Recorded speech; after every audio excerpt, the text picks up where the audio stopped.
Look at this thing, over 400 meters long, heavier than 200,000 cars. And yet, it floats. Not just floats, it crosses oceans, weathers storms, and carries everything from your phone to your shoes across thousands of kilometers of open water. How? The answer starts not on a ship, but in a bathtub, over 2,000 years ago. Around 250 BC, a Greek mathematician named Archimedes stepped into his bath and noticed the water level rise. In that moment, legend says he leapt out and ran through the streets shouting Eureka. He had just unlocked one of the most powerful principles in all of physics. And without knowing it, he had unlocked the future of global trade.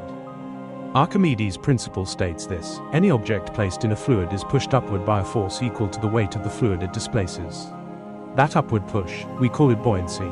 Now here's where most people get it wrong. It's not about how heavy the ship is. It's about how much water the ship moves out of the way. Take a block of steel. Drop it in water, it sinks instantly. Now take that same steel, hammer it into a wide hollow bowl shape, and place it on water. It floats. Same material, same weight. The difference? The hull shape spreads the ship's weight over a much larger volume of water. That means the ship displaces more water, and the buoyant force pushing up becomes greater than gravity pulling down. Balance achieved. Animation showing center of buoyancy and center of gravity, the ship tilting and self-correcting.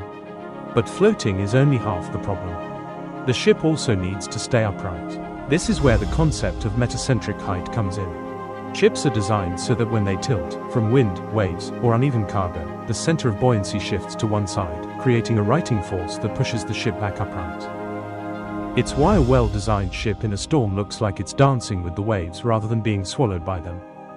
Animation of water pressure increasing with depth. Blue gradient deepening downward. Arrows showing pressure from all sides.